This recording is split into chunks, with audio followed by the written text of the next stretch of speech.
Le damos la bienvenida al curso extracurricular Caleidoscopio de Movimientos Estudiantiles en América Latina, Debates y Aproximaciones.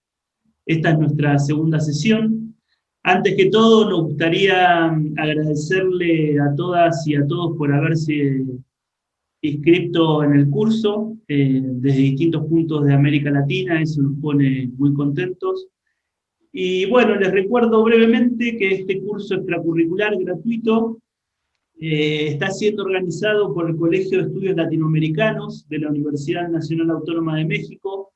el Instituto de Investigaciones Sociales de la UNAM, el Departamento de Investigaciones Educativas del Centro de Investigación y Estudios Avanzados del Instituto Politécnico Nacional de México,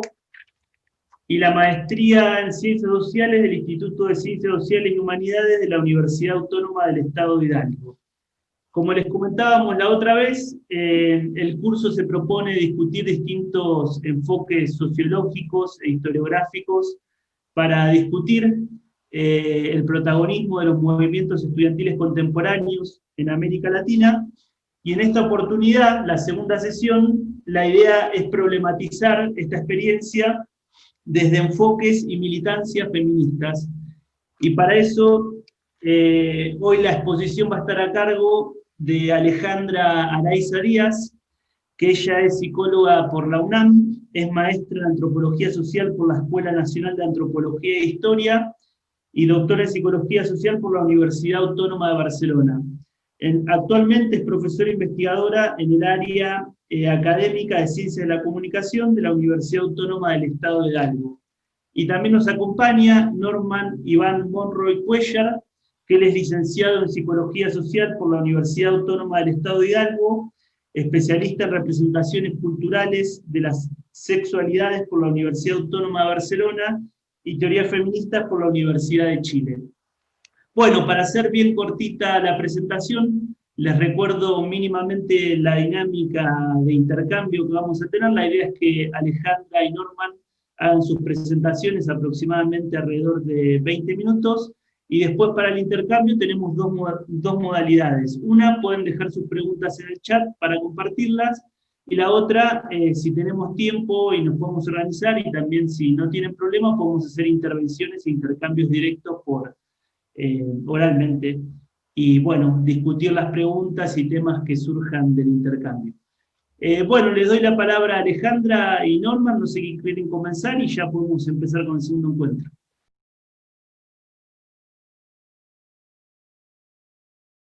Yo voy a hablar primero porque voy a hablar más como del marco epistemológico, y ya sé que algunas cosas Robert las explicó en la sesión anterior, cuando habló de la investigación activista feminista, entonces eso lo voy a ir como a lo mejor jalando, pero no me voy a detener tanto. Aquí voy a, o sea, sobre todo como que puso estos referentes, pero no voy a explicar cada uno de ellos, aunque todos me apasionan, porque cuando empiezas a estudiar epistemología feminista, finalmente también viene del interés de pues hacer un poco filosofía de la ciencia, ¿no? Entonces, sí quería decir que hay diferentes voces críticas. Quizá la menos crítica de ahí es Popper, porque Popper es más de lo mismo, ¿no? Neopositivismo, pero todo lo demás sí que intenta deconstruir la lógica positivista de hacer ciencia, ¿no? De pensar que hay una sola verdad, que bueno, empieza un poco con lo que Riquet llama los maestros de la sospecha, y después empieza a ver todo esto que nos enseñan a veces muy bonito, como el de las revoluciones científicas, pero que finalmente tampoco es que totalmente se da, ¿no? O sea, esta idea de que hay un nuevo paradigma y todo cambia en torno a las maneras de hacer ciencia, yo pienso que no es exacta, o sea, es muy bonita su teoría, pero no es exactamente cómo se ha dado, porque, por ejemplo, a todos nosotros nos han enseñado la física lineal de Newton, ¿no? Nos enseñaron, nos enseñaron a pensar siempre en el espacio y en el tiempo como una linealidad, y no el espacio y el tiempo relativo. Entonces, como que eso creo que, pues, o sea, no es que se produjo realmente una revolución científica. Particularmente me gusta más Lakatos, que nos dice que hay sistemas centrales y sistemas periféricos. Entonces, un poco lo que vamos a presentar aquí tiene que ver con esas otras maneras de hacer ciencia que están, como dice Donna Haraway, dentro de la barriga del monstruo, y esta es la idea, ¿no? De irnos colando cada vez más dentro de la bestia. O sea, todo esto para decir que las corrientes que se han ido denominando epistemología feminista también están dentro de esas voces críticas del siglo XX, sobre todo desde los años 80, y así van teniendo su evolución, que es de la que les quiero comentar ahora, ¿no? Entonces, el punto de partida aquí para mí importante es esto de las mujeres y la ciencia generalizada. Les habíamos pasado el texto de Diana Mafía, que habla bastante un poco de, por un lado sí describe las corrientes, pero lo que me interesa sobre todo el texto de Diana Mafía es que problematiza un poco las mujeres como sujeto cognoscente y las mujeres como objeto de estudio, ¿no? Entonces, las mujeres han estado relegadas del espacio del quehacer científico y no se han considerado prácticamente sujeto cognoscente. Las mujeres y otros sujetos subalternos, ¿no? Que también es una de las cosas que se han ido señalando desde el feminismo, ¿no? O sea que finalmente el único sujeto cognoscente posible durante mucho tiempo fue, y a veces sigue siendo, hombre, blanco y burgués, ¿no? Si lo vemos así, pues yo creo que ninguna de las personas que estamos aquí encarnaríamos ese sujeto, ¿no? Pero bueno, pero finalmente así es como nos enseñan, así es como nos enseñan a pensar la ciencia, como muchas otras cosas, de manera eurocentrada, ¿no? Y en este caso también androcéntrica, que es lo que van a ir denunciando todas estas epistemólogas. Y la más importante, la que me interesa, que tiene que, o sea, digamos, eso es lo que dice Diana Mafía cuando el sujeto cognoscente no ha sido prácticamente las mujeres, y un poco lo que ella discute, que eso no hay un consenso entre las feministas. Norma Blasquez, por ejemplo, piensa diferente, ¿no? Que es como, no es tan importante rescatar esos nombres como Marie Curie, etcétera, porque finalmente son mujeres excepcionales que se han tenido que, de alguna manera, masculinizar en un espacio que sigue siendo, que no deja de ser masculino. Entonces, aquello de cuerpo de mujer no garantiza conciencia de género, ¿no? Y eso, pues, si quieren, luego lo podemos discutir, pero bueno, que por otro lado también es importante que ganemos espacio en ese terreno. Ahora, lo que me parece más interesante, o sea, eso igual se puede discutir más, pero me parece mucho más interesante la parte de las mujeres como objeto de conocimiento, ¿no? Y cómo realmente, por un lado es esto, ¿no? Y ahí creo que también cosas de la psicología, de la biología, que conocemos, lo digo porque Norman y yo los dos hemos sido formados en psicología y sabemos cómo este rollo de las ciencias de la salud tienen una obsesión por parecer realmente biología y menos ciencias sociales y humanidades, ¿no? Fue un error irse de la Facultad de Filosofía, pero bueno, ahí seguimos pagando ese error y una de las cosas que pasa con esto es que justamente durante mucho tiempo estas disciplinas, la medicina, lo que han hecho en sus investigaciones es tratar, y eso sí lo dice el texto de Diana Mafía, tratar de argumentar cómo las mujeres son inferiores, cómo son seres que su cerebro funciona diferente, que su cerebro pesa menos, que por eso no pueden hacer cosas relevantes, y un poco, o sea, en el fondo político de la cuestión es justificar que por eso tienen que estar en su casa trabajando sin recibir una remuneración, más o menos. Este es el drama que nos ha tocado y que de alguna manera desde el feminismo se discute tanto, ¿no?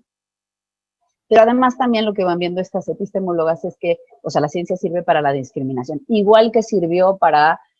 argumentar planteamientos racistas, ¿no? O sea, también siempre lo digo cuando quiero que mis alumnos reflexionen sobre estos discursos de verdad, de saber poder, ¿no? O sea, a nadie ya se le ocurriría decir que los judíos son seres inferiores porque su cerebro es diferente y por tanto merecen ir a los campos de concentración. Pues eso es lo que decían los médicos nazis, ¿no? Usando el método científico positivista. Entonces, un poco como reconocer que la ciencia es una práctica ideológica. Eso es lo que quería decir también cuando rescataba a Kuhn y a todas estas voces críticas. Y en esa misma tesitura están estas epistemólogas y van diciendo, pues la ciencia se ha usado para discriminar a las mujeres, pero también para mantener esta dicotomía naturaleza-cultura pensada desde sus correspondientes masculino y femenino. Por tanto, la cultura es masculina, la naturaleza es femenina. Y van diciendo justamente, en eso coinciden varias, ¿no? De decir, se usó para tener prácticas misóginas, Bacon y todos los empiristas usaban metáforas de penetración a la naturaleza, o sea, como prácticamente violatorias, y eso coincidía justamente con el momento de la caza de brujas, de las mujeres que finalmente se dedicaban a la ciencia y que en el momento en que la ciencia se convierte en una actividad independiente de la filosofía, que eso por ejemplo lo va explicando Wallerstein, cómo se va dando todo este proceso, justo en ese momento además son relegadas y además las que se dedicaban a la ciencia van a la hoguera, ¿no? O sea, sí hay una intención de relegar a las mujeres de la ciencia. Bueno, entonces, pues hay diferentes mujeres que están discutiendo sobre esto que se va a ir llamando epistemología feminista, y aquí, o sea, voy a ir muy rápido explicando las tres vertientes y luego les vamos a comentar que también Diana Mafia lo menciona sobre la que podría ser la cuarta, que menciona, digamos, Sandra Harding en su clasificación original. Entonces, Sandra Harding dice que la primera vertiente la denomina el feminismo empirista o el empirismo feminista, con Lynn Nelson y Helen Longino, que lo que ellas, o sea, digamos, tiene una parte muy potente esta vertiente y una parte muy naif desde mi punto de vista. La naif es que piensan que, no, el problema no es la ciencia ni el método científico, el problema es que tiene un sesgo de género.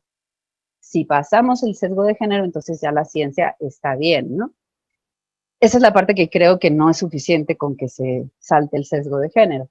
Y la otra, la parte potente, es que destacan la relevancia de las comunidades científicas. O sea, finalmente lo que hace que la ciencia siga siendo una actividad poderosa es que se hace en comunidad. Nos guste o no nos guste, ¿no? Tiene luego su parte institucional y tal, pero se hace en comunidad. Y eso luego lo rescata Donna Haraway, a quien amamos ampliamente, ¿no? Pero bueno, es una de las cosas que creo que sí que es importante. Y el punto de vista feminista, que es en la que se adscribe Sandra Harding, pero la propia Donna Haraway muchas veces se adscribe aquí también, es, bueno, aquí está Evelyn Fox Keller, Nancy Harstock y Sandra Harding, es la que viene de la experiencia completa, bueno, rescata la experiencia de las mujeres, los conocimientos infravalorados, pero lo que me interesa más aquí es que es de corte marxista, y eso se va a ver claramente en muchos de sus trabajos. O sea, por ejemplo, lo que les presentó Robert de la investigación activista feminista, cómo tiene mucho que ver con IAP, la investigación acción participante de América Latina, porque finalmente tienen este punto en común, aunque viene pensado mucho desde estos sujetos subordinados, etcétera, en lógica marxista, pero también feminista. Entonces luego viene como la que le llaman el posmodernismo feminista, donde está Donna Haraway, o sea, también está Susan Hartman, pero les voy a hablar sobre todo de Haraway porque es la autora que más he trabajado y la que más me gusta.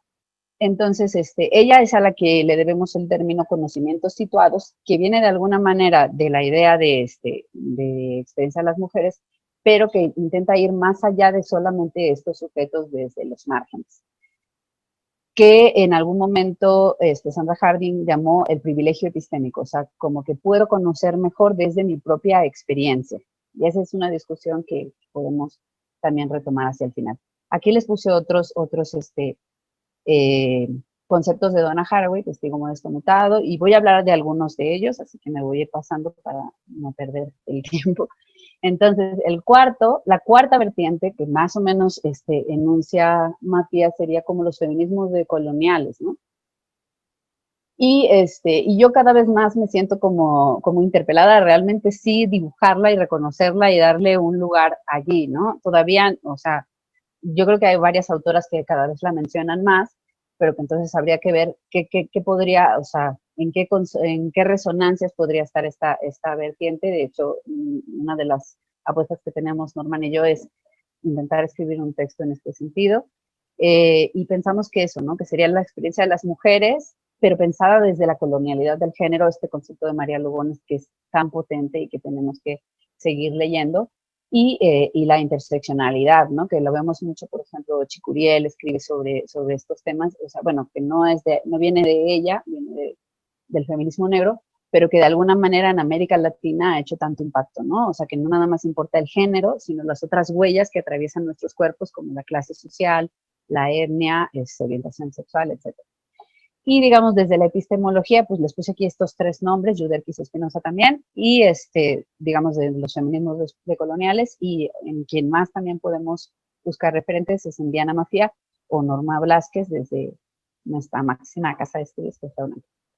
Vale, Entonces, ¿a dónde quiero llegar y que me parece muy importante para estudiar los movimientos sociales, en este caso concreto del seminario, los estudiantiles, pero en realidad puede ser cualquier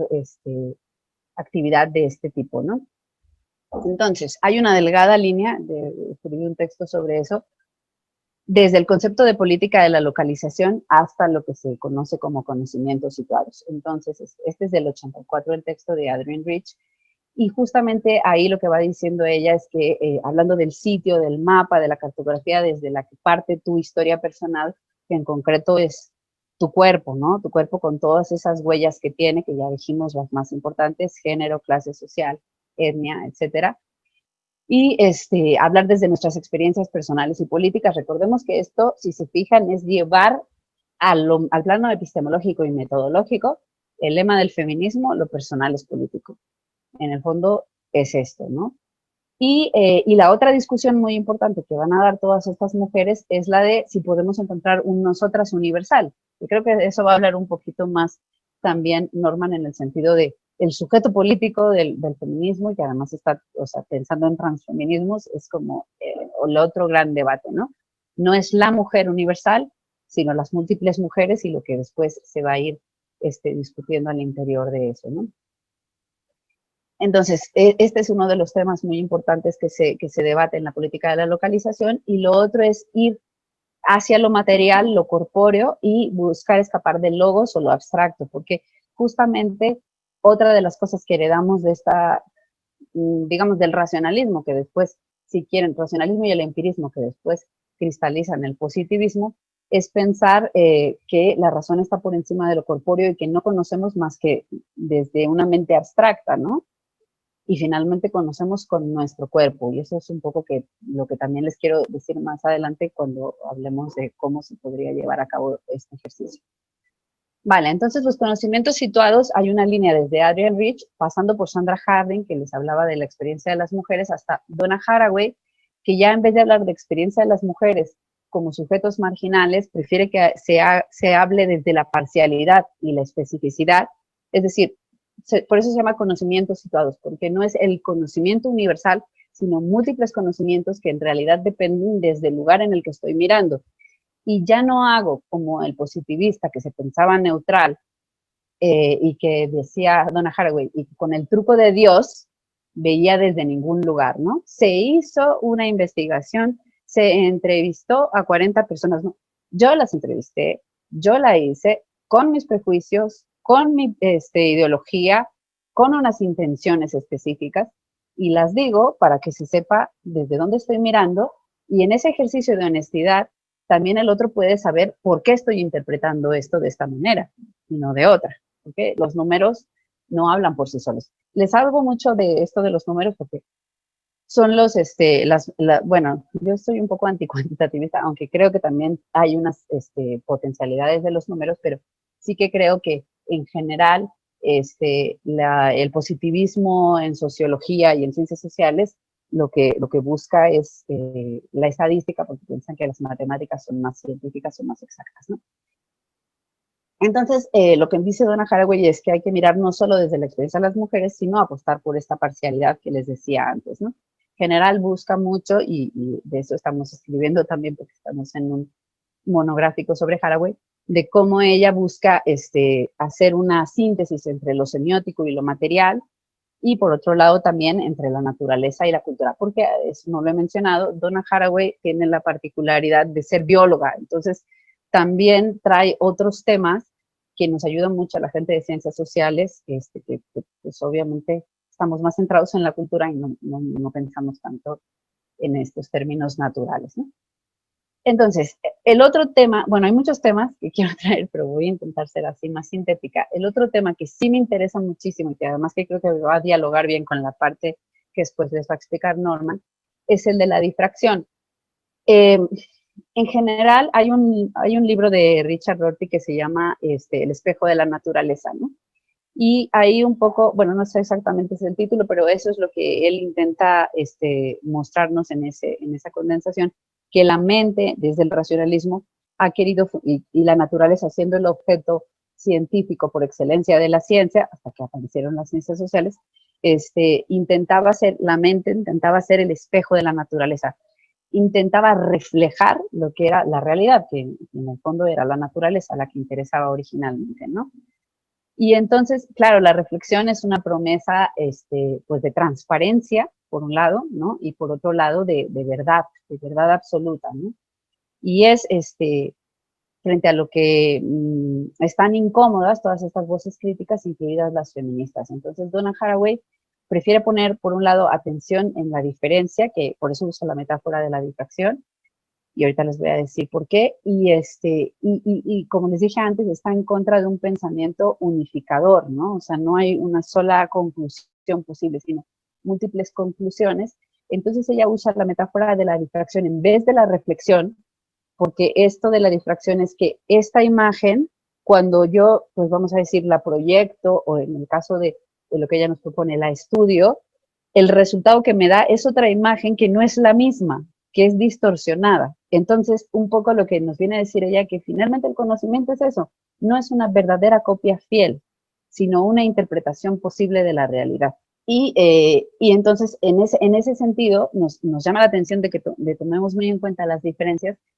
y eso es súper útil para las ciencias sociales, porque en el fondo, pues ningún ser humano es igual a otro. Entonces, finalmente, cuando tú te enfrentas,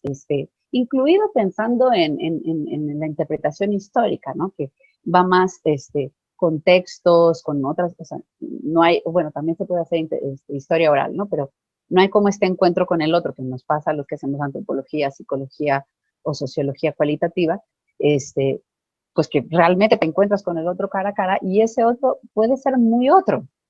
Entonces, esto implica un diálogo y una serie de negociaciones. El siguiente punto que me gustaría resaltar, todo esto tiene que ver con los conocimientos situados, que son localizables, políticos, críticos, así es como va definiendo Donna Haraway.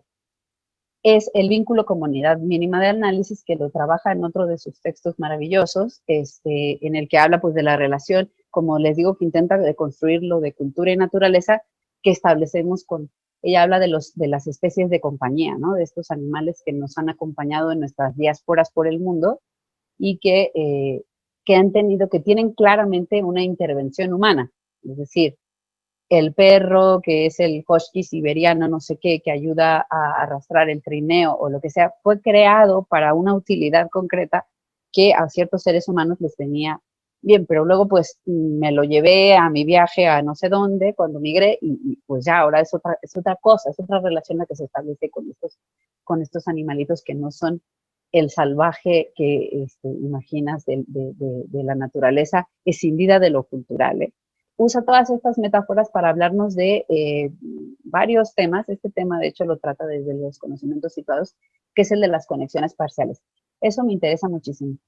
No buscar, eso también nos ayuda para pensar en otro tipo de movimientos sociales, que son los que creo que se están dando ahora. Ya no se trata del sujeto, digamos, clásico del movimiento social, que era el obrero, ¿no? Y entonces el obrero es el único y todos vamos así, sino que 68 ya nos trajo la diferencia, ¿no? Ya nos trajo los múltiples subjetividades que luchan, y después, digamos, en el movimiento global y otras etapas, se intentó, o incluso el zapatismo, ¿no? Un mundo donde quepan todos los mundos, etcétera, pero no, ese mundo donde quepan todos los mundos no es un mundo unificado, sino es un mundo de conexiones parciales. Ahora conectamos en esto y nos articulamos para esta lucha posible, pero en otro momento me voy a articular en otra lucha posible que también me atraviesa y que a lo mejor ya no me vincula contigo, pero no quiere decir, es decir, nuestra unión nunca va a ser total. Y bueno, ese es uno de los temas que me parece muy potente, tanto para generar conocimientos como para hacer comunidades científicas, y que cada vez esa línea esté menos visible. Por eso estudiar movimientos sociales es tan fascinante, porque ahí realmente se puede diluir la militancia con el quehacer científico sin que quede tan claramente separados los espacios, ¿no? Entonces, cuando habla de esto de la naturaleza, nos habla mucho de la otredad significativa, o sea, de entender realmente cuáles son tus otros significativos, a los que tú les das sentido, que son importantes para ti, que son relevantes y que te interesa articularte políticamente con esos otros o con esas otras en determinados momentos, y dejar de ocultarlo, ¿no? Porque muchas veces pasaba como, pero que no se note tu ideología, como si realmente no se pudiera notar. Siempre se va a notar, siempre se va a notar a favor de que estás cuando estás estudiando un movimiento, aunque quieras mantener distancia, ¿no? Y luego, entonces ella al contrario nos invita a que prestemos atención a los vínculos que establecemos al conocer, que los analicemos. Por eso dice el vínculo como unidad mínima de análisis. O sea, yo cómo me articulo en este sentido con estos colegas, ¿no? Por ejemplo, en lo que les presentó Robert, pues en decálogo de Bárbara Biglia, tiene mucho que ver con esto, pero ya llevado a la práctica, ¿no? ¿Y ahora qué hago? O sea, ser capaces de tomar otras decisiones en el proceso en curso, respetar las agencias de los sujetos con los que trabajamos, etcétera. Y entonces, por ejemplo, se pueden tomar otras decisiones. Si tú ya estás yendo a casos concretos, en trabajo de campo, a lo mejor el propio campo te interpela de una manera tal que dices, oh, no tenía nada que ver, o sea, yo había planeado que iba a hacer la entrevista así, pero no les interesa o no tiene caso que les pregunte eso, es como muy condescendiente, no sé, todas esas cosas, por un lado, o sea, está bien, digamos, que tomes esas decisiones de cambio, pero está aún mejor que lo expliques en la investigación, que digas qué te pasó, cómo cambiaste, por qué lo hiciste y que además puedas decir, yo había pensado esto, pero los sujetos me interpelaron de tal manera que finalmente me pareció muy absurdo hacer esto y mejor llegamos a la conclusión de que era más interesante hacer un taller, ¿no? Por ejemplo, que creo que el taller es una de las metodologías cualitativas que tenemos que defender y explicar mucho más, porque parece como que no es nada y sí es una cosa en la que obtenemos información, pero también hacemos con las otras significativas, ¿no? La otra cosa que me parece también muy interesante del planteamiento de Haraway es esta onda que ella le llama crear pensamiento tentacular, y que además ahora le está llamando también esto de pensar con, fíjense que hay un guión, y eso me parece brutal, o sea, que es en realidad nada de lo que pensamos, nada de lo que conocemos, nada de lo que creamos, nada de lo que enseñamos, lo sabemos individualmente, no llegamos a esas conclusiones individualmente, todo el tiempo estamos pensando con otras y dialogando. Y claro, no es así como nos enseñan, o sea, la escuela, la academia tiene una manera muy individualista de formarnos en nuestra relación con el conocimiento. Si fuera de otra manera, esto sería mucho más interesante, ¿no? Entonces, no sé, por ejemplo, ayer estaba viendo una conferencia sobre un psicólogo social que me encanta, que es Pablo Fernández Crislip, y decían que pues Pablo no tiene conceptos propios y no sé qué, y entonces de repente, sí, es verdad, no tiene conceptos propios, pero porque él en realidad todo lo que escribe lo escribe con otros y con otras. Y eso me parece mucho más potente que con todo el cariño Bourdieu, ¿no? Si no entras en el habitus y todos esos conceptos, estás un poco fuera, ¿no? Y hasta te sientes como, no te sientes convocada al diálogo, eso es lo que quiero decir. Entonces,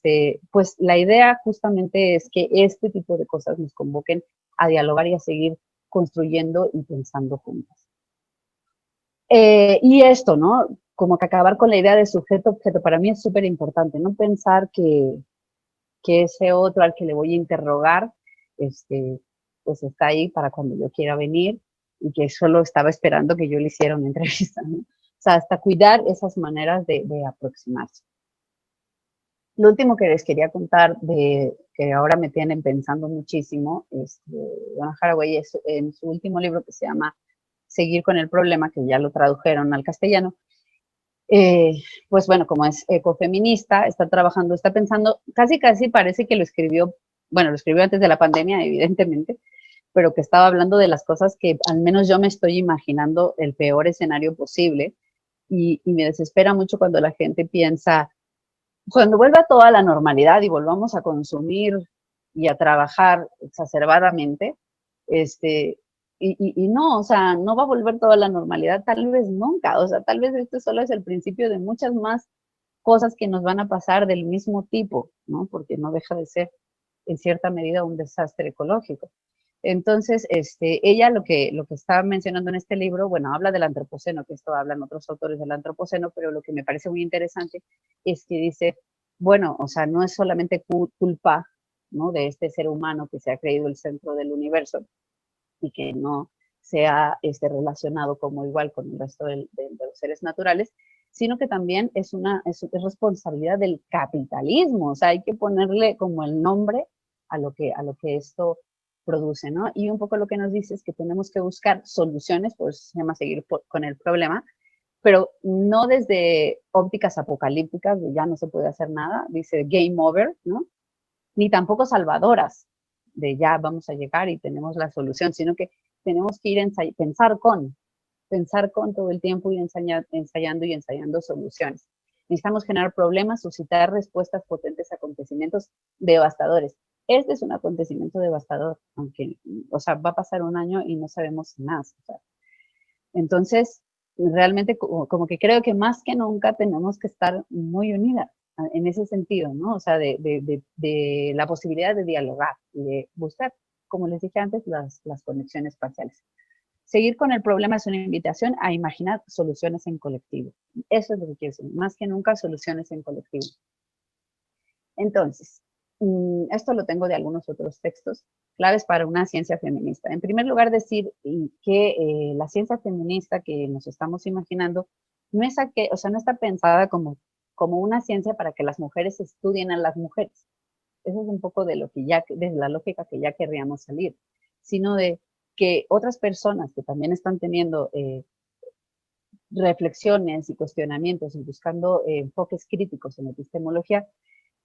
se sientan, ¿no?, convocadas a buscar otras maneras de esto que dije antes, de conectar parcialmente, del vínculo comunidad mínima de análisis. Eso lo puedes hacer con cualquier sujeto / objeto de estudio, o sea, hasta con los átomos, o sea, como no solamente desde las ciencias sociales, obviamente en ciencias sociales es más que evidente, porque los seres humanos, aunque no lo queramos ver, sabemos en nuestro cuerpo que somos seres relacionales, pero en realidad también nos relacionamos con otros seres vivos, ¿no? Entonces,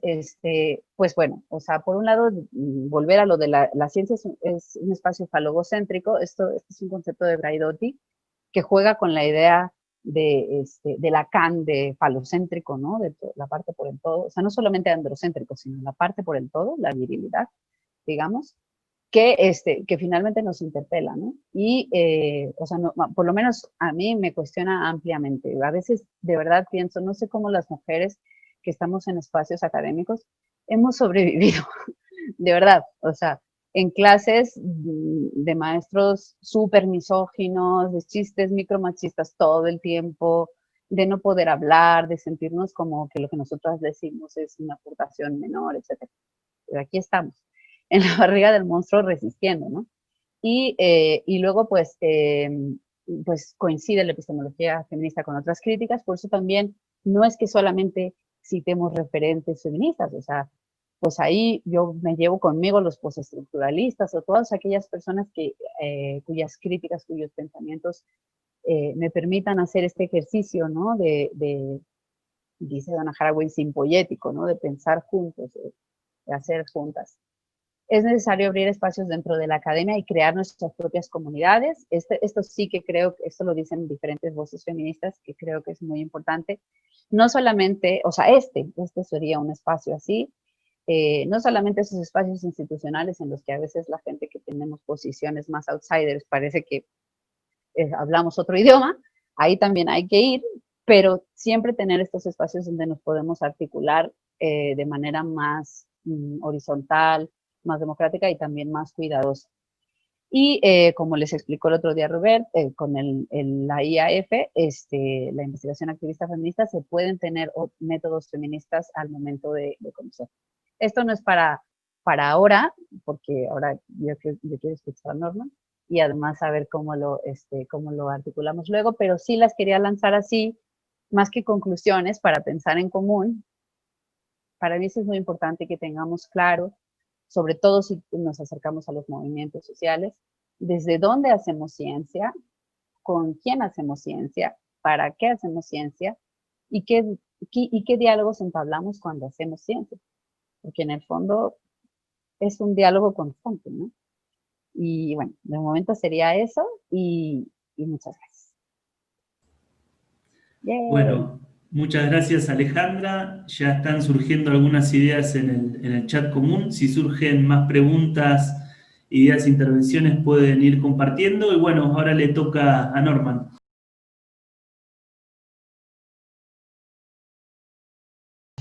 Muchas gracias. Hace ratito tenía mucho la premura de llegar apenas a tiempo, pero quiero decir que estoy muy contenta de estar acá con ustedes, de compartir. Gracias, Nicolás, por la presentación. Alejandra, que además de ser mi maestra, es también mi amiga. Compartimos como muchas cosas respecto a este pensamiento crítico y pues me encanta compartir en este espacio. Pero bueno, a grandes rasgos, titulé esta presentación Transfeminismos y contrahegemonías descoloniales, un poco también, pues pensando hacer estas conexiones parciales en el sentido haraguayano con la crítica de las epistemologías feministas dentro de la ciencia y también la pluralidad del sujeto epistémico. Un poco la intención era del texto que les habíamos mandado de Sayak Valencia, de el transfeminismo no es un generismo, pues pensar en cómo se pueden hacer estas conexiones entre diferentes movimientos sociales, teniendo como en cuenta las genealogías feministas, las de las disidencias sexuales, y pues también la apuesta de colonial que vamos a ir revisando un poco.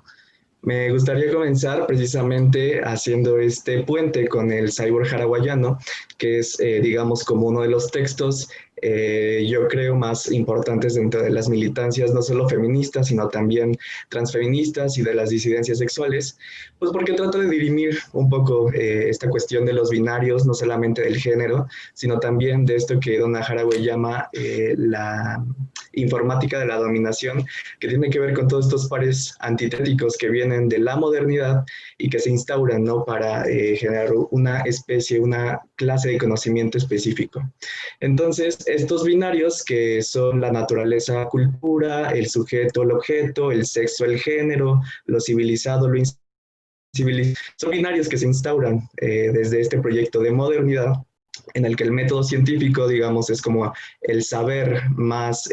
avanzado, el saber más válido para poder pensar el mundo, y todos aquellos saberes que de alguna manera no responden como a esta sistematización, a esta racionalidad de Occidente, pues van a ser de alguna manera eliminados, ¿no? Y que más adelante vamos ir viendo con las propuestas de los feminismos decoloniales, con el epistemicidio y todo lo que implicó la colonización y la colonialidad. Entonces, Donna Haraway, en este texto, Manifiesto Cyborg, que es de 1984, lo que propone es una utopía, el cyborg como una utopía de un sujeto cibernético que es un híbrido entre máquina y organismo, en el que trata, les decía, de dirimir estas dicotomías que hay en Occidente y pensar desde otro lugar que no sea, digamos, como esta apuesta, porque en estas dicotomías se encierran relaciones de poder en el que, pues, obviamente, los sujetos subyugados se terminan siendo dominados por estas relaciones de poder saber. Entonces, el cyborg, digamos que es como una utopía, porque se centra en este momento en el que hay un boom de la tecnociencia, de toda esta idea de generar tecnología para el nuevo milenio, y que además también viene a entender como un momento muy específico del feminismo, lo que Donna Haraway llama las taxonomías del feminismo radical, liberal y socialista, porque precisamente ella la crítica, y que además es muy contundente que hace, es que muchos de estos feminismos llamados de la segunda ola, que si bien están yendo como una apuesta radical por la visibilización del sujeto político mujer, esto corre un riesgo porque lleva también a una universalización y también a una invisibilización de otras experiencias del ser mujer, y no solamente eso, sino de los sujetos feminizados, como le llama Donna Haraway, y que tiene que ver con todos estos sujetos que son también, digamos, subyugados por el heteropatriarcado, pero también por los sistemas de raza, los sistemas de clase, y que tendríamos que irle poniendo atención poco a poco. Entonces el cyborg se introduce como este sujeto que no es ni organismo ni es máquina, pero a la vez es los dos al mismo tiempo, y que es un posicionamiento no solamente político, sino también ontológico y epistémico, en el sentido en el que, como ya ahí Donna Haraway va formulando esta parte de los conocimientos situados, pues para partir de un conocimiento que además es encarnado, un conocimiento que no es de esta lógica, como lo decía ya bien Ale, del el ojo de Dios, ¿no? Este sujeto que se encuentra en ningún lugar, que es invisible, que habla en tercera persona, sino que justamente el cyborg es una apuesta por hablar desde las propias experiencias, es una apuesta por hablar desde la encarnación, sí, de la opresión, de los sujetos oprimidos, subyugados, pero también de una lógica liberadora que no implique la esencialización de ese sujeto, es decir, el sujeto como esta construcción de esos sistemas de dominación, pero salir de esa idea de naturalidad, porque además, lo voy a decir más adelante, esta idea de la dominación de la naturaleza, digamos, se establece a partir de estos binarios, teniendo la naturaleza como algo que puede ser apropiable vía la cultura, y que esto se encarna justamente con el sexo-género. El sexo es la crítica que hace Haraway como parte de la naturaleza, es decir, las mujeres como parte de esta naturaleza que se puede dominar, y entonces habría que salir de esa lógica un poco para desarticularlo. Entonces, pues es toda una apertura a un sujeto político del feminismo, de lo que otras teóricas llaman la tercera ola, pues para pensar que hay una pluralidad de no solamente de mujeres, sino también de otros sujetos que están pensando estas intersecciones entre género, raza y clase social. Y un poquito lo que quiero hacer ahora es como pensar en qué momento epistémico Donna Haraway se inserta en Estados Unidos, digamos, situándolo con estos feminismos llamados del tercer mundo, ¿no? Estos feminismos que son chicanos, de color, latinos, y que sobre todo se sitúan a los márgenes de un llamado feminismo hegemónico, como le dice Donna Haraway. Y pues que este momento es como muy prolífico, ¿no? Para su pensamiento y para todas estas articulaciones que está haciendo, y que además ella está dialogando todo el tiempo, sobre todo con las feministas de color, las feministas chicanas de las que vamos a hablar adelante. Y también el transfeminismo lo quiero plantear como un efecto de este cyborg, de los feminismos cyborg, pues que están apostando a esta pluralidad. Pues bueno, uno de los antecedentes pues precisamente está en los feminismos postcoloniales. Aquí valdría la pena como hacer esta diferencia entre postcolonialidad y decolonialidad, que son como conceptos que están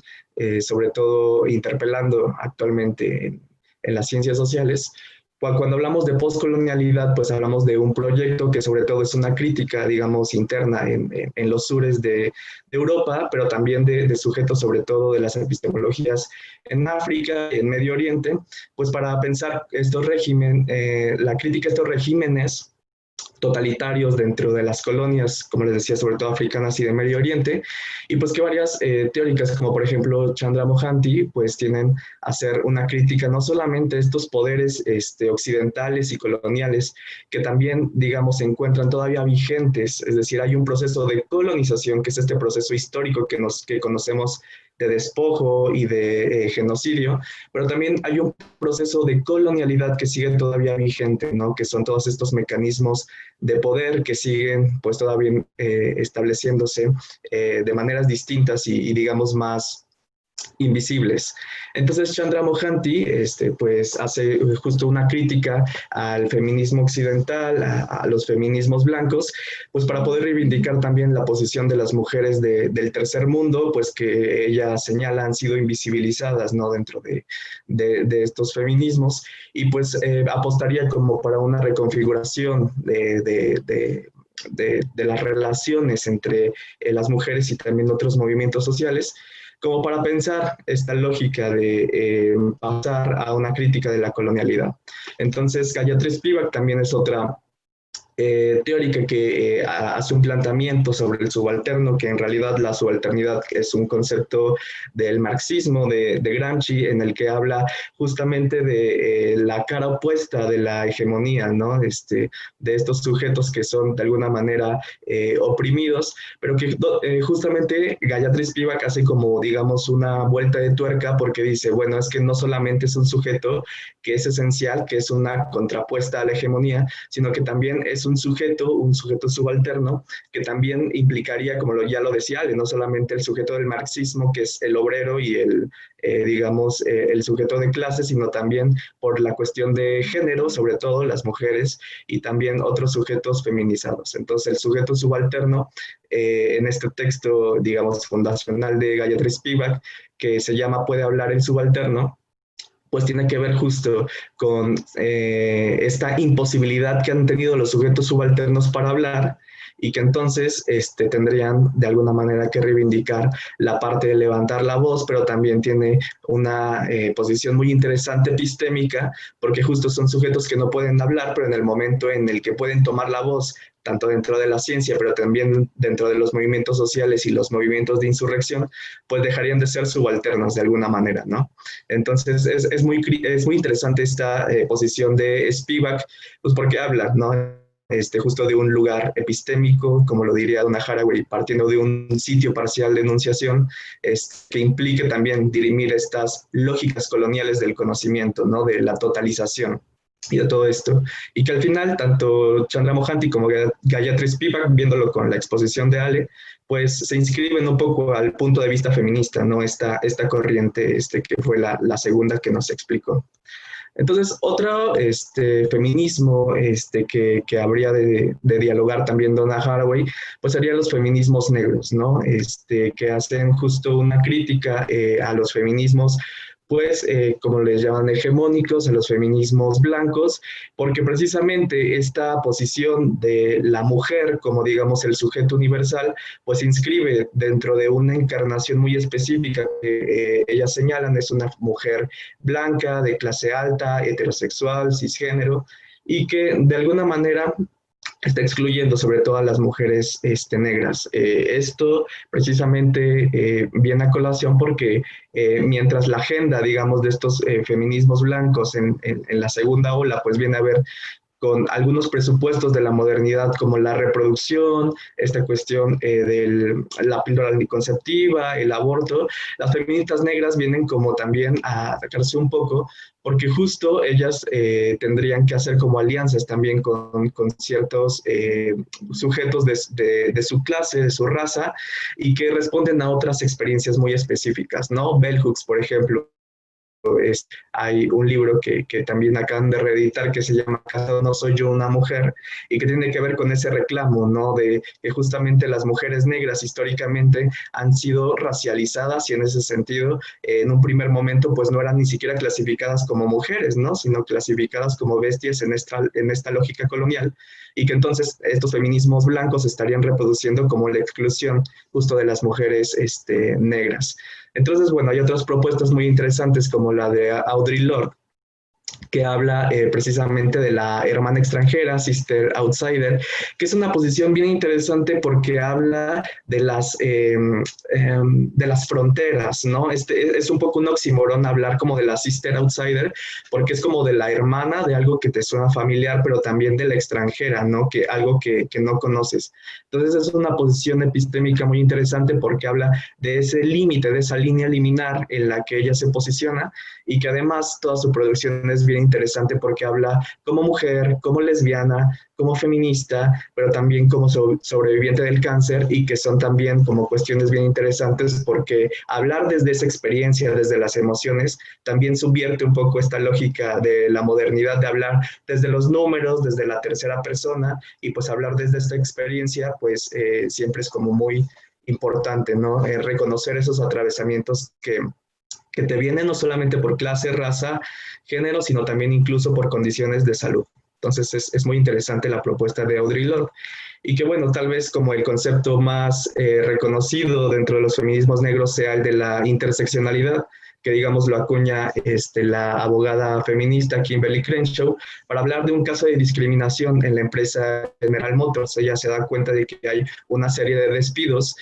justamente de mujeres, pero sobre todo de mujeres negras. Entonces lo utiliza en un primer momento como una herramienta para decir y señalar este tipo de discriminación que no es únicamente, digamos,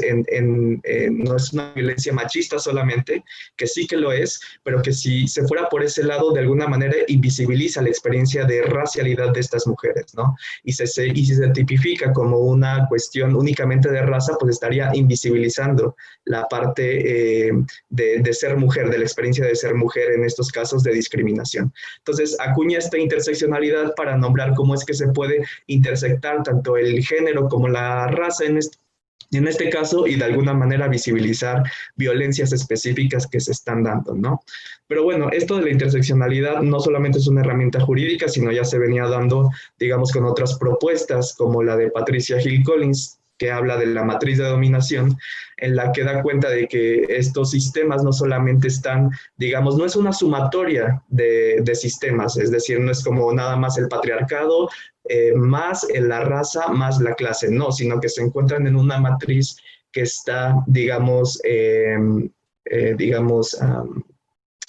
amalgamada, se encuentra una matriz que no solamente actúa, digamos, seccionadamente, sino que actúa de manera conjunta, ¿no? Y pues bueno, también habrá como otras propuestas bien interesantes como la de Angela Davis, pues que hace una crítica, digamos, al sistema penitenciario, pues porque tiene que ver con una base totalmente racista y que afecta, pues estos sujetos específicamente. Entonces, pues esta cuestión del pensamiento negro, pues va a ser también como bien interesante y con el que va a estar,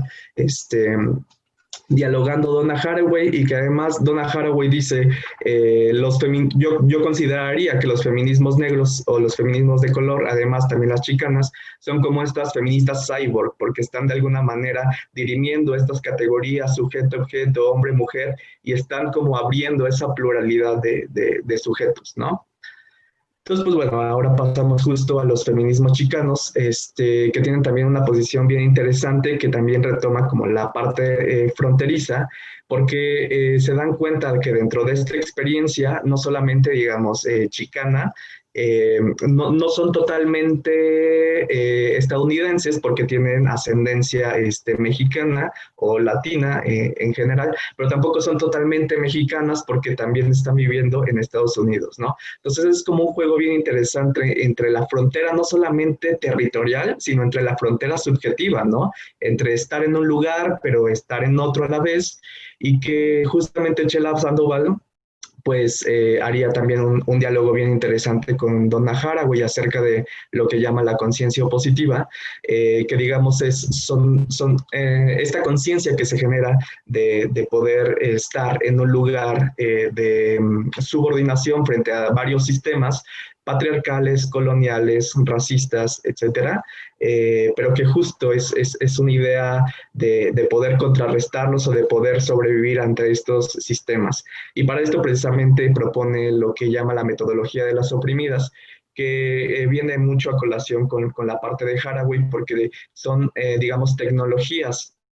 ella le llama semióticas, pues para visibilizar justo ese lugar que había sido borrado de las mujeres, pero también de estos sujetos subyugados, y que habrían de ir deconstruyendo o haciendo una crítica a estos presupuestos de la modernidad, de poder desmontar estos supuestos naturales digamos, patriarcales, coloniales, que se insertan en esta lógica esencial, y que tendrían que ser también de un sentido democrático, ¿no? Un sentido de reconocer las relaciones de poder que existen, y que entre, digamos, las oprimidas habría que tener lugares de horizontalidad, ¿no? Es decir, que ninguna opresión sea más que otra, es decir, no es más importante la opresión que hay por raza que por género o viceversa, sino que son justamente opresiones que se encuentran, digamos, en el mismo plano, en la misma matriz de dominación, y pues que habría que verlo desde esta postura. Entonces también otras posturas bien interesantes como la de Gloria Anzaldúa, hablando de la nueva mestiza, como esta forma también cyborg, dice Chela Sandoval, de poder encontrar ese lugar en el que puedes rescatar como cosas, en este caso de Gloria Anzaldúa, de la mexicanidad, que también juega mucho como con la Malinche, con el Aztlán y con todas estas genealogías feministas, mexicanas, pero tampoco sin caer en el nacionalismo, ¿no? Sino como una forma de reapropiación de estas raíces, pero también entender su posición en este caso como de lesbiana, pero también como de mujer, como de chicana, como migrante, como precaria, y que además tiene un texto que a mí me encanta mucho que se llama La Prieta, en donde habla justamente de estas experiencias. Entonces, las feministas chicanas, las feministas de color en los 80s vienen también como a romper esta cuestión del feminismo blanco y de ponerle como un apellido también a estos feminismos, ¿no? Para nombrar experiencias específicas, geopolíticas y subjetividades específicas, pues que se van hablando desde sus experiencias. Y bueno, ya justamente pasamos a los transfeminismos porque me parece que son justo digamos, las herederas, por así decirlo, como de todo este pensamiento que se conoce como interseccional, pero que justo en el texto de Sayak Valencia hablaría del prefijo trans no solamente, digamos, como una incorporación de las cuestiones transgénero, transexuales, travesti, al feminismo, a estos discursos, sino una transición que hay no solamente del género de los binarios, sino también a través de la raza, transitar la clase social, la nacionalidad y una serie de transiciones que hay dentro de estos movimientos. Entonces, justo hablar de una matriz de dominación que implica estos, digamos, caras distintas de la dominación, entonces la respuesta política, digamos, de la apuesta transfeminista sería justo pensar en alianzas estratégicas o esto que llama Donna Haraway las conexiones parciales con diferentes movimientos sociales que impliquen, digamos, una desarticulación también de la lógica de la modernidad, porque esta parte de que es una crítica también que hace el transfeminismo, pero también Donna Haraway y Yudelkis Espinosa, es que la modernidad también piensa como las luchas seccionadas, ¿no? El marxismo se va por la cuestión de clase, el feminismo por la cuestión patriarcal, el antirracismo por la cuestión de raza, pero a veces están desarticulados, ¿no? Y no podríamos pensar como una emancipación, digamos, individual, una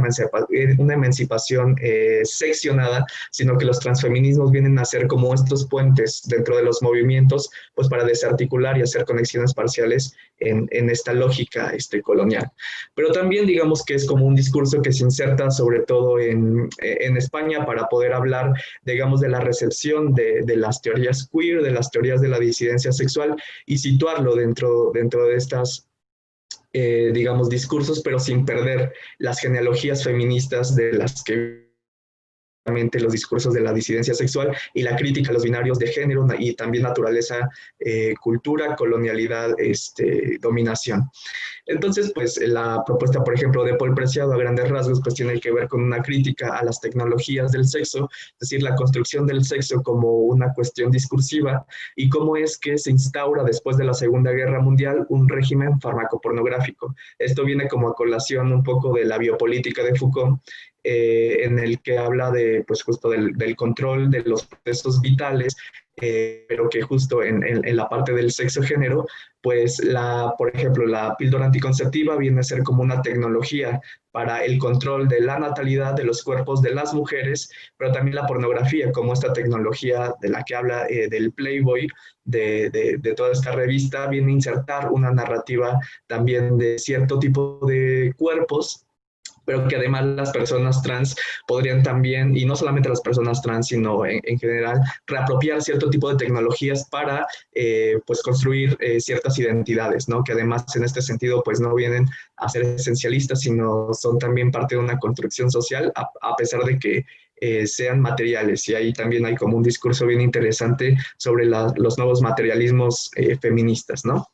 Y pues bueno, también tenemos propuestas como la de Chauvin Guerrero, que habla precisamente de la despatologización de las infancias trans, y pues también un posicionamiento epistémico bien interesante que quiero traer a colación, porque justo ella hablaría de que las personas trans dentro de esta transición precisamente del género, pues tendrían puntos de vista distintos, por ejemplo, antes y después de una transición. Es decir, hay un punto de vista específico dentro de esta desocialización que fueron realizadas y que fueron asignadas al nacer, pero también durante la transición y también al finalizar la transición estamos cambiando de posición epistémica, ¿no? Y también posición material incluso dentro de estas cuestiones. Entonces, el transfeminismo que propone Chauvin pues es bien interesante por esa razón, porque habla de estas posiciones distintas dentro de las personas trans, ¿no? En esta cualidad que podrían tener. Y para finalizar, pues precisamente creo que esta cuarta ola de la que ya hablaba Ale, pues tiene que ver con los feminismos decoloniales y también con una cuestión de justicia epistémica, no solamente al interior de los feminismos, sino también al interior de estos discursos latinoamericanistas, estos discursos decoloniales. Y pues hablando justamente con María Lugones, que en paz descanse, insertar este concepto de la colonialidad del género como también una crítica que le hace Aníbal Quijano de la colonialidad del poder, para pensar que el género no solamente fue, digamos, como una tecnología más de las cuestiones de la colonialidad del género, sino que también viene a ser un discurso central, porque digamos, una apuesta muy específica que reconfigura totalmente las relaciones tanto en América Latina, pero también en Europa. Es decir, dentro del proceso de colonización, se viene a instaurar un patriarcado a la via Yala, que es precisamente el patriarcado occidental. Y esto viene a romper también un poco como con la idea del patriarcado universal, digamos que hay patriarcado en todos lados, que es algo inherente, que es una esencia que viene de la diferencia sexual, de los esencialismos del ser hombre por sí mismos, pero que esto viene también a colación porque el patriarcado occidental pues llega también con la colonización y sigue vigente a través de los procesos de colonialidad. Entonces, pues esto viene también a complejizar, digamos, todos estos mecanismos de dominación, porque en Europa también ahora las mujeres que eran oprimidas, digamos, en razón de género, también al llegar acá, pues devienen, denuncia María Lugones, pues opresoras, pero en el sentido de clase y en el sentido de raza, ¿no? Entonces, ahí hay como algo bien interesante, porque es una posición, digamos, en el que se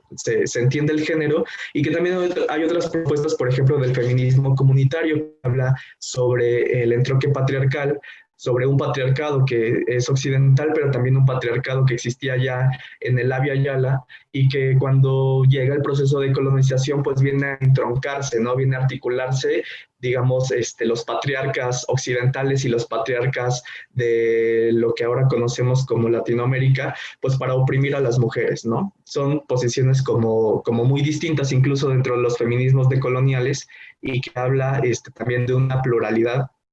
en la que, por ejemplo, Yuderquis Espinosa habría de ser como una crítica muy importante también a la razón feminista, como le llama, pues porque también hay, ella dice como una lógica que está siguiendo los feminismos blancos, los feminismos hegemónicos, acerca de los procesos de colonización, ¿no? No solamente sobre otras mujeres, sobre otros cuerpos racializados, lesbianos, trans, etcétera, sino también a la lógica de la reproducción, a la lógica, digamos, de la desarticulación de la familia. Y esto es muy importante porque justo esta parte de la emancipación, digamos, individual es una crítica que hace Yuderquis, porque las formas de organización comunitaria en América Latina tienen que ver más bien con las alianzas, digamos, no con el separatismo, sino con las alianzas. Entonces, el feminismo decolonial que recupera Yuderquis, pues tiene que ver justo con hacer comunidades, hacer en las comunidades, y que no impliquen, digamos, una separación, sino justo una recuperación y una articulación de los diferentes movimientos. Y también, pues bueno, por otra parte, Ochi Curiel, que hace también un trabajo bien interesante sobre la nación heterosexual, sobre cómo estos discursos jurídicos van construyendo cierto tipo de sujetos heterosexuales, sobre todo ella lo piensa en el Caribe, pero que tiene que ver justo con estas tecnologías, apelando como un poco a Foucault. Y la crítica a la interseccionalidad, porque si bien es un concepto que viene del feminismo negro, actualmente esto puede, digamos, dice Ochi Curiel, como caer en una ilusión, ¿no? Es decir, como pensar en esa lógica de la multiculturalidad, de que introducimos como una variedad de sujetos, pues no implica que haya una crítica o que haya realmente una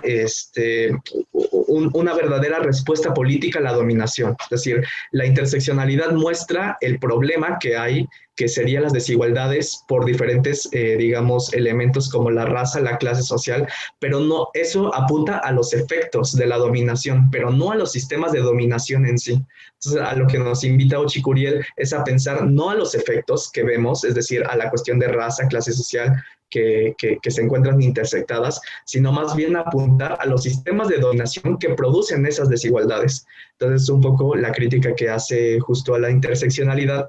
y que también Aura Cumes, que es una mujer antropóloga maya, habría de nombrar como el mundo del uno, ¿no? Esta lógica de la modernidad como del ser siempre universal, el sujeto individual, el sujeto del uno, ¿no? Habla del mundo del uno, ¿no? Esta lógica que rompe como con como las comunidades que hay sobre todo y que piensa en la cuestión maya. Y también pues ella hace una revisión digamos, del Popol Vuh en la propia lengua que es escrita, para entender cómo es que estas traducciones también son androcentristas y coloniales, porque cuando en el Popol Vuh se habla de un concepto que ella, digamos, de alguna manera traduciría como el de persona, pues es traducido como el hombre, ¿no? Entonces eso da cuenta de cómo es que estas traducciones pues son androcéntricas, son coloniales y que borran también las experiencias y las cosmovisiones de los pueblos originarios, ¿no? Entonces pues ella trata de hacer una arqueología, de recuperar como todas estas cosmovisiones, no solamente en el lenguaje, sino también en todas estas digamos, la cosmovisión en sí, ¿no? Que tenía que ver con relaciones muy distintas que no eran patriarcales. O sea, Aura Cumes sí rechaza totalmente la concepción de patriarcado para nombrar, digamos, a las relaciones sociales que se establecían entre hombres y mujeres, que si bien sí había ciertas desigualdades, pero ella dice no habría que llamarles necesariamente patriarcado, porque el patriarcado, digamos, es, digamos, un constructo colonial, un constructo occidental, y a las relaciones de poder que existían la vía yala de hombres y mujeres, pues habría que llamarles o pensarles de otra manera, ¿no? Entonces, pues a grandes rasgos, pues este es como las propuestas que creo yo que Donna Haraway, con las que está dialogando, sobre todo feminismos negros, feminismos chicanos, feminismos queer, y que también, digamos, creo yo también causa ciertos efectos, en este caso como en los transfeminismos, y pues ahora es interesante dialogar con los feminismos descoloniales y pues con las propuestas de Donna Haraway y los conocimientos situados. Y yo creo que le dejo hasta aquí para pasar como a la ronda de preguntas y la conversación.